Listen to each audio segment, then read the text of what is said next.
Quando ingressei no mundo das criptomoedas e principalmente a partir do momento que criei este canal, tenho uma preocupação constante de manter-me atualizado sobre aquilo que está a acontecer, até para vos trazer de uma forma mais resumida tudo aquilo que mais relevante acontece no mercado das criptomoedas e também um pouco com o mercado tradicional. Portanto, eu comprei daqueles escutadores que não têm fios, e assim, quando estou a cozinhar, quando estou a arrumar a louça, quando estou a fazer as minhas atividades domésticas, digamos assim, porque eu não sou rico, não é? Tenho que fazer essas atividades. Obviamente que eu aproveito esse tempo para ouvir outras pessoas e outras opiniões. E aquilo que eu tenho ouvido ao longo destes tempos, pelo menos as últimas semanas, os últimos meses, vejo muita gente do mercado tradicional muito pessimista relativamente àquilo que vai acontecer à economia. Eu não estou a dizer que eles estão enganados, atenção, isto é muito importante, não estou mesmo a dizer, porque eu não sou economista, não conheço tão bem como outros especialistas até que já vieram aqui ao canal. Mas vejo claramente um sentimento muito bearish, muito negativo. Do outro lado, vejo um sentimento bullish a crescer no mercado das criptomoedas. Porém, alguma prudência sempre a entrar no mercado, a dizer algum receio, as pessoas até têm medo de dizer que o mercado, não, nós já batemos no fundo, não, isto vai continuar a subir, o fundo já passou. Ou melhor, obviamente que há sempre pessoas que dizem, mas pessoal assim mais racional tem sempre algum receio em dizer isso. A minha questão, e aquilo que eu vou abordar hoje neste episódio, é até que ponto não podemos estar enganados, ou seja, até que ponto os mercados não podem já mesmo ter batido no fundo, nomeadamente até o mercado tradicional, e irmos agora para um novo mercado de alta. Portanto, eu vou trazer a opinião aqui de algumas pessoas, acho que vai ser muito interessante para vocês ficarem a par, bem como alguns argumentos. Também vamos falar sobre Ethereum, porque é que Ethereum pode chegar aos $3.000, e também vou-vos trazer aqui mais provas da adoção institucional. Eu acho que este ciclo vai ser claramente o ciclo da adoção institucional. E o que é que está a alimentar então os mercados? Porque é que os mercados estão a subir? Meus amigos, acho que vale muito a pena. Vamos a isso.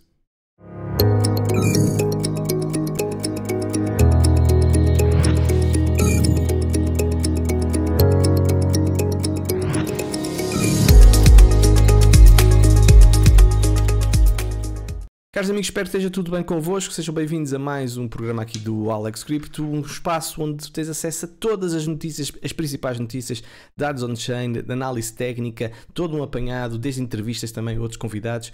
Portanto, aliás, eu estou aqui a tentar trazer umas pessoas muito interessantes aqui para o canal, acho que vai ser muito engraçado.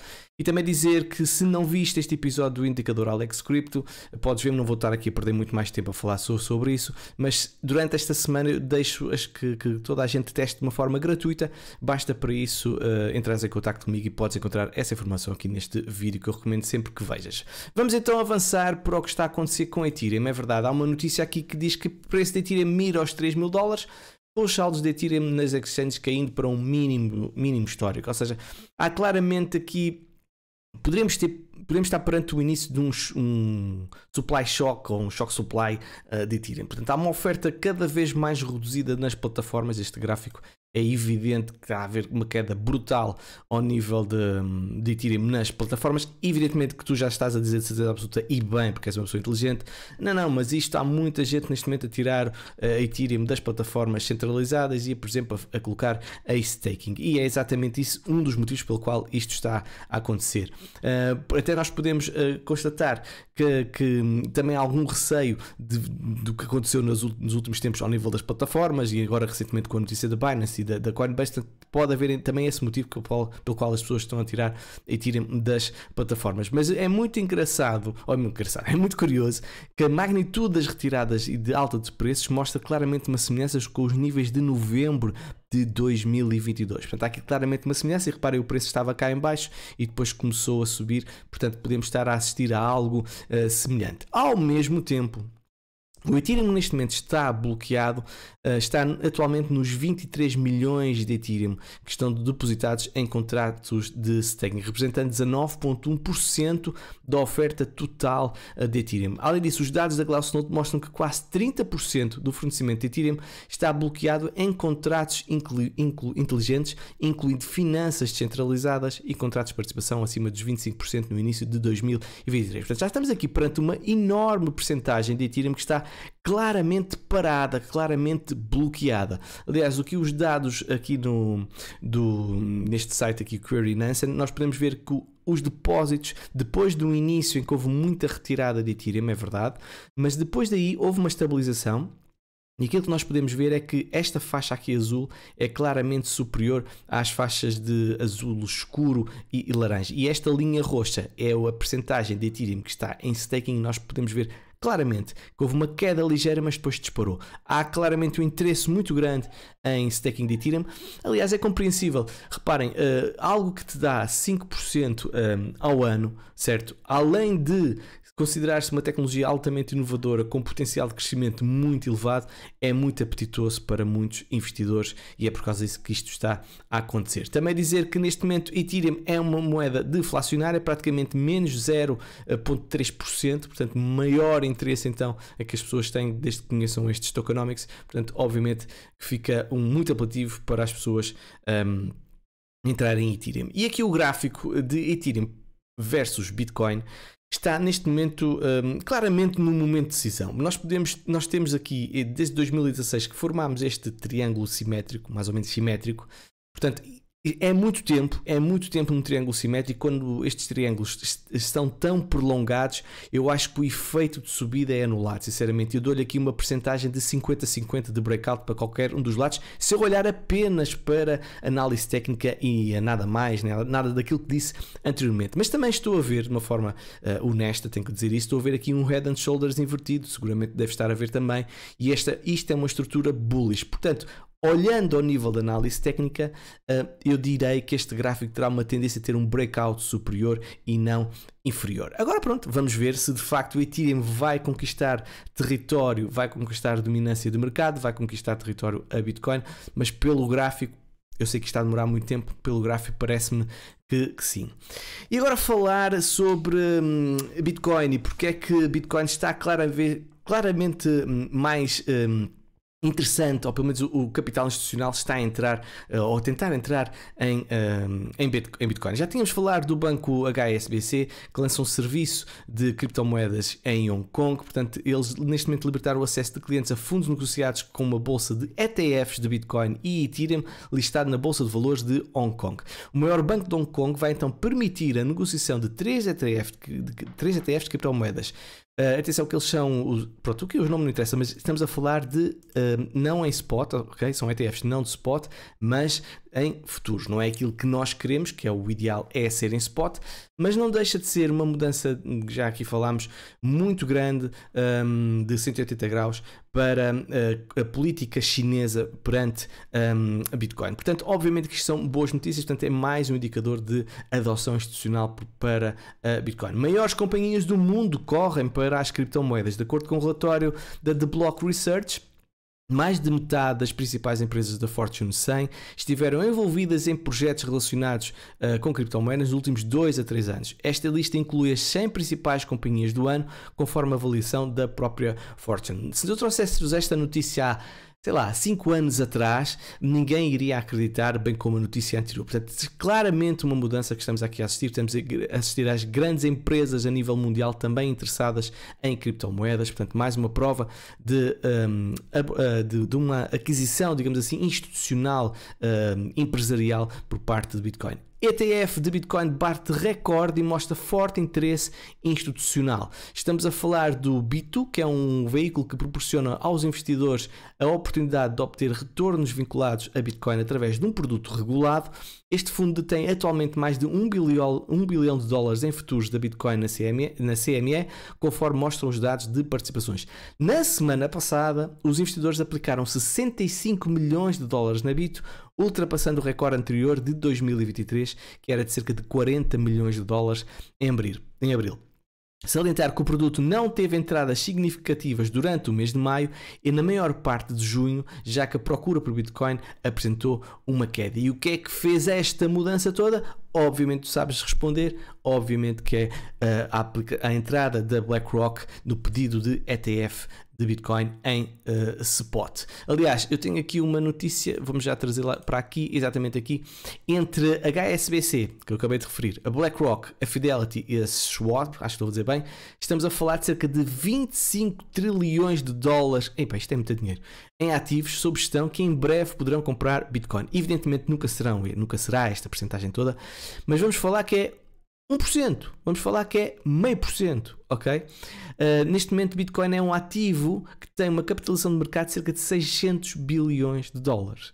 Tirando, e já não estamos a contar, ok, com as moedas que já foram perdidas e que já ninguém consegue encontrar. Portanto, há aqui um potencial de crescimento muito grande e é por causa disso que nós vimos esta procura insana quase, em um disparo brutal na Bito para os investidores entrarem neste fundo de investimento de Bitcoin. Santander e braço de manutenção de ativos do crédito agrícola adquirem licença francesa de custódia de criptomoedas. A adoção em alta faz aqui a questão. Portanto, é mais um indicador, neste caso na Europa, que temos uma tentativa de uma luta, digamos assim, muito acesa para adquirir direitos de custódia de criptomoedas, porque já se percebeu que é próxima tendência ou a tendência de futuro é as criptomoedas. Também, isto aqui já referi, peço desculpa, e agora vamos entrar na questão que eu acho que é uma questão muito importante, que está relacionada com o motivo pelo qual os mercados têm estado a subir, nomeadamente Bitcoin.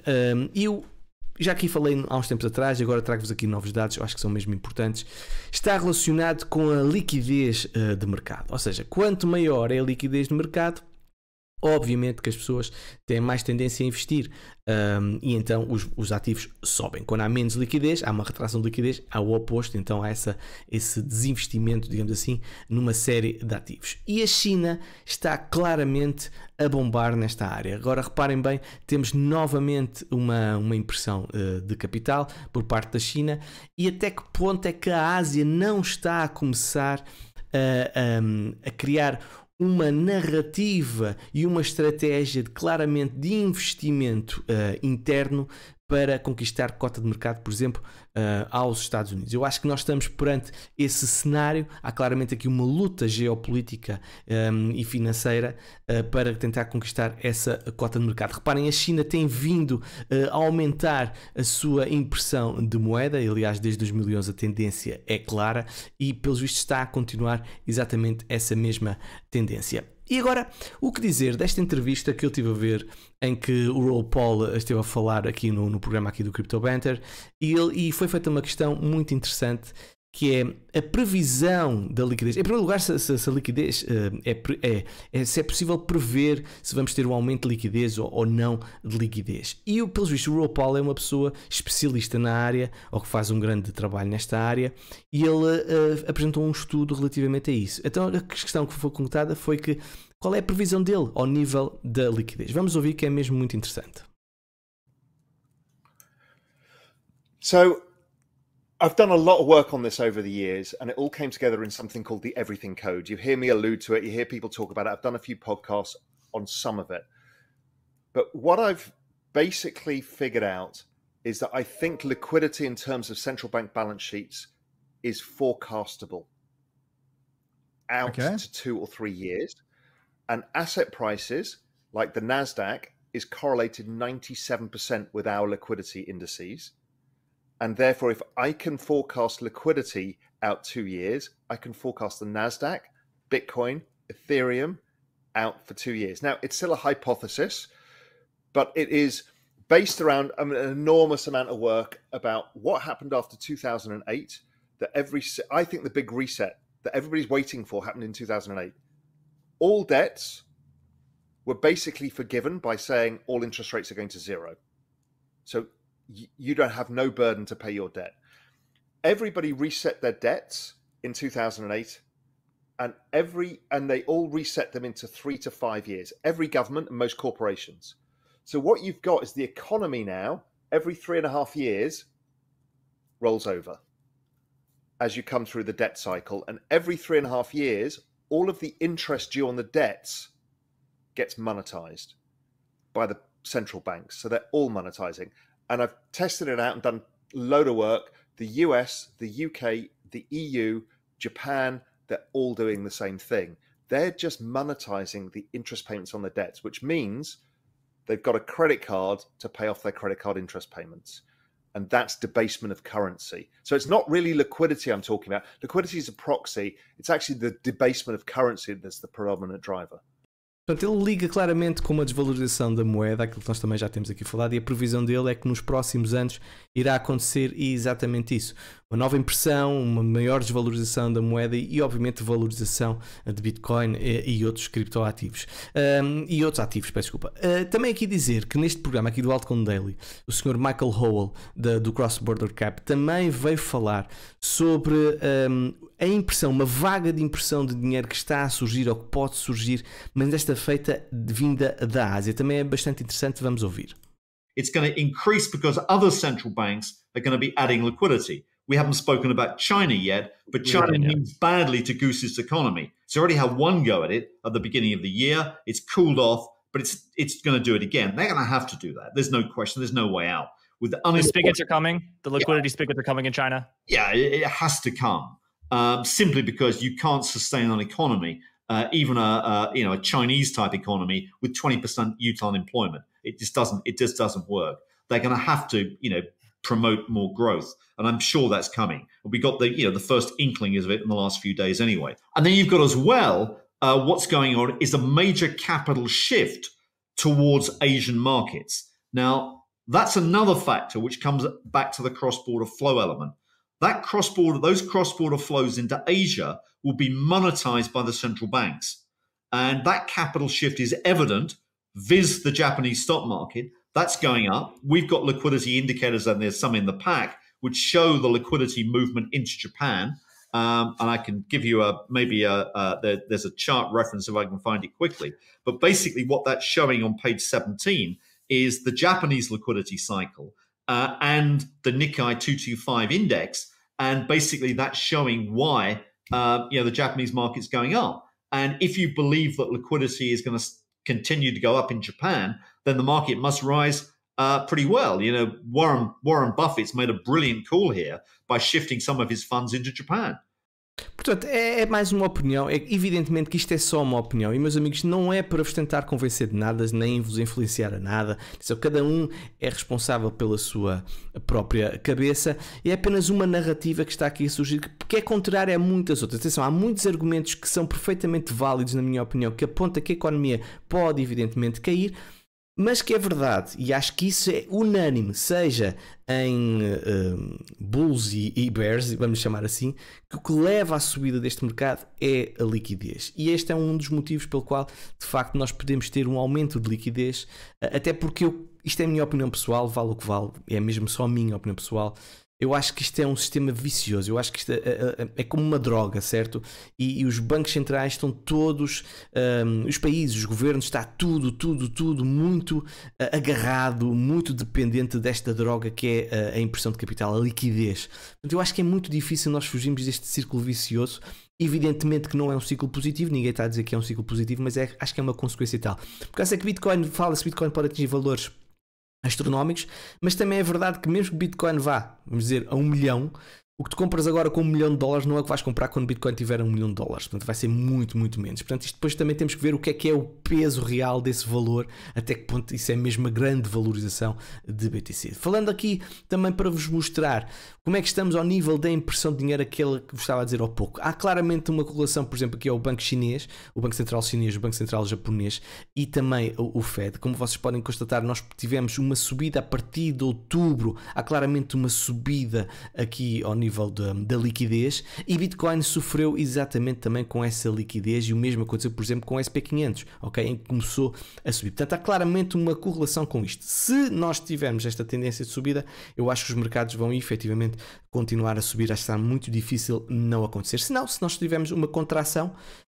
eu acho que sim, acho que vamos ter de facto um mercado a cair, portanto eu acho que vai estar muito dependente disso.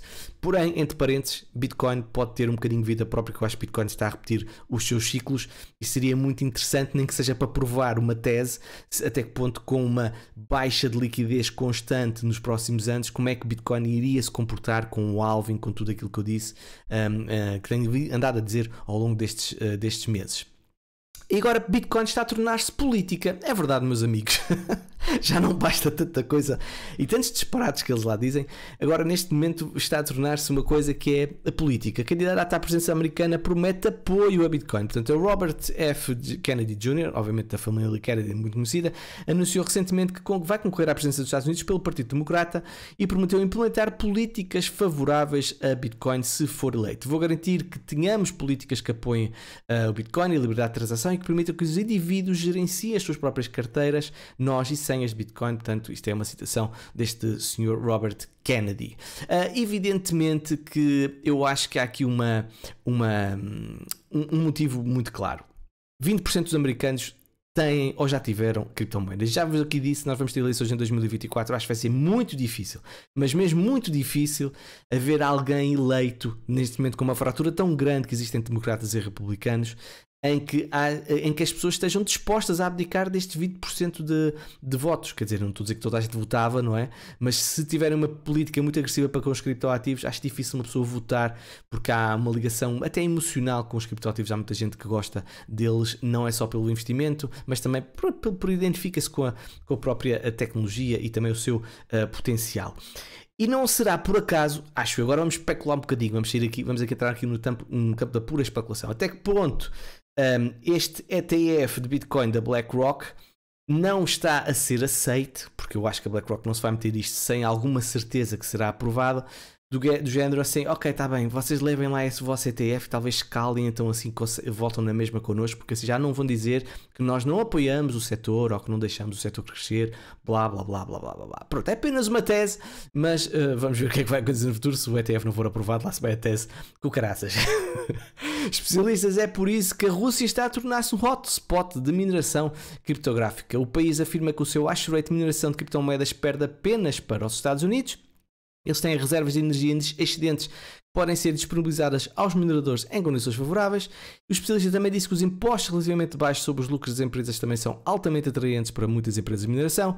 E outra vantagem menor, mas ainda perceptível para a Rússia, era a sua proximidade com a China, o líder absoluto na produção de equipamentos de mineração criptográfica. E também porque isto pode levar, de facto, a um combate que está a surgir aqui entre a Rússia e os Estados Unidos, porque há claramente uma tentativa de dominar os mercados e neste momento agarram-se a tudo. Portanto, eu acho que aquilo que está a acontecer com a Rússia é exatamente uma forma de capitalizar esta cota de mercado que é importante para eles, ainda por cima de com as ações que estão a ter. Aliás, este post aqui do Ash Crypto diz: mineradores russos estão a minerar quase 4 bilhões de dólares de cripto e Bitcoin todos os anos, enquanto nós, Estados Unidos, estamos a empurrar a cripto para fora. Países como a China e a Rússia estão aproveitando totalmente a vantagem à situação e estão atraindo todo o capital que nos pertence, digamos assim. Isto não vai acabar bem para o Oeste. É uma opinião, vale o que vale, mas não deixa de ter algum sentido. Outras notícias: o STC é testado em pagamentos internacionais, portanto a dar um ar da sua graça.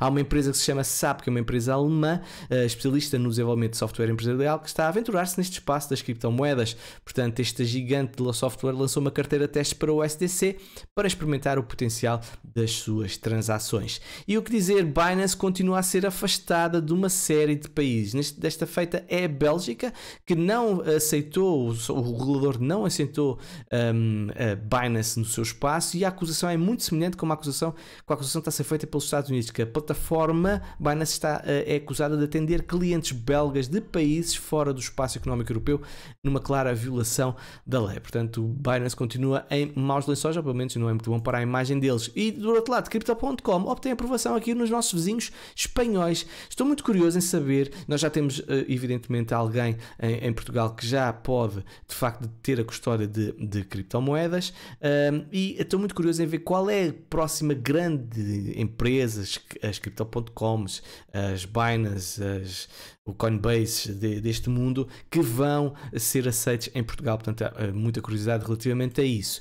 Negócio cancelado, atenção, isto não é um episódio, não trago-vos apenas as notícias boas, tento trazer tudo o que está a acontecer. BitGo sai da aquisição da Prime Trust e utilizadores relatam problemas da retirada. Ou seja, aqui a Prime Trust está numa possível situação de falência e a BitGo era a sua solução. Portanto, se isto não acontecer, evidentemente que será negativo para a BitGo, e então podemos ter um despejo no mercado de uma série de milhões de dólares em ativos. Vamos ver o que é que vai acontecer. Outras notícias, neste caso do mercado tradicional: Turquia eleva taxas de juros em 6,5%. Atenção, eleva taxas de juros em 6,5%, não é taxas de juros a 6,5%, ou seja, passa para 15%, ou seja, taxas de juros, que estava em 8,5%, passou para 15%. Eles têm uma inflação inacreditável, uma inflação brutal, e também as coisas não estão muito bem no Reino Unido. A inflação continua a subir, só para 8,7% em maio, acima de esperado, e muito devem estar arrependidos este senhor de terem feito o Brexit, de ter assinado o Brexit.